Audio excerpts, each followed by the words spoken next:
Komisi Pemberantasan Korupsi (KPK) menggeledah dua rumah Sekjen PD Perjuangan, Hasto Kristianto di Bekasi dan Jakarta. Dalam penggeledahan, KPK menyita buku kecil dan sebuah flash disk. Satu flash disk sama satu buku kecil tulisannya dari Mas Kusnadi, itu aja. Tapi bukti apa itu yang jelas belum bisa dibuka saat ini, apa yang dicari. Dua rumah Sekjen PD Perjuangan Hasto Kristianto di Bekasi dan Jakarta digeledah KPK. Dalam penggeledahan, KPK menyita buku kecil dan flash disk dari kediaman Hasto. Keduanya tercatat di dalam laporan penyitaan yang diberikan penyidik KPK.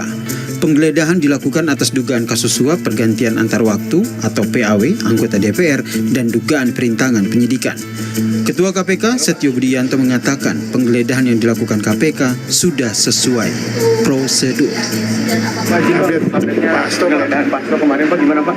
Ya sesuai prosedur aja. Hasilnya nanti kan pasti dilaporkan oleh penyidik. Ya. Udah ada barang bukti yang ditemuin Pak? Secara spesifik penyidik lah itu. Saya kata PDP ada flash disk sama dokumen. Ya itu penyidik lah yang menyelesaikan tadi. Baik, terima kasih ya. Menyikapi penggeledahan yang dilakukan KPK, tim hukum DPP PDI Perjuangan mengatakan apa yang dilakukan KPK tidak lepas dari aroma politisasi. Ini Pak Hasto ini bukan pejabat negara, bos. Bukan bupati, bukan gubernur, bukan menteri.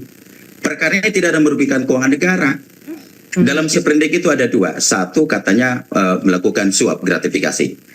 Yang satu lagi adalah obstruction of justice. Ini dua hal yang berbeda. Bagaimana mungkin misalnya Mas Hasto melakukan suap, tetapi di sisi lain dia menghalangi Harun Masiku. Ini gak benar ini sprindiknya. Ini kan dua. Harus ada dong badan yang satu lagi. Ada Pak Hasto yang satu lagi. Nah dari sini aja pun kita membacanya sudah berbeda. Nah maka sampai hari ini kita meyakini memang ini murni adalah politisasi. Peneliti Pukat UGM Zainur Rohman menyebut kasus suap dan perintangan penyidikan tetap harus diproses hukum. Dan hal tersebut berlaku pada siapapun meski yang bersangkutan bukan seorang penyelenggara negara. Perintangan penyidikan, suap, itu tidak harus pejabat negara, penyelenggara negara, siapapun bisa menjadi tersangka pemberi suap, bisa menjadi tersangka perintangan penyidikan. Tidak ada kualifikasi harus penyelenggara negara di dalam Undang-Undang Tindak Pidana Korupsi. Beda kalau yang disangkakan adalah pasal 2 pasal 3 di dalam Undang-Undang Tindak Pidana Korupsi. Jadi kita lihat ini adalah suap. Jadi yang dimaksud tadi misalnya ini dikatakan tidak merugikan keuangan negara, ya jelas ini adalah perkara suap. Suapnya pun mungkin relatif kecil dibandingkan perkara-perkara lain. Tapi bukan berarti ini tidak harus diproses hukum, harus diproses hukum justru.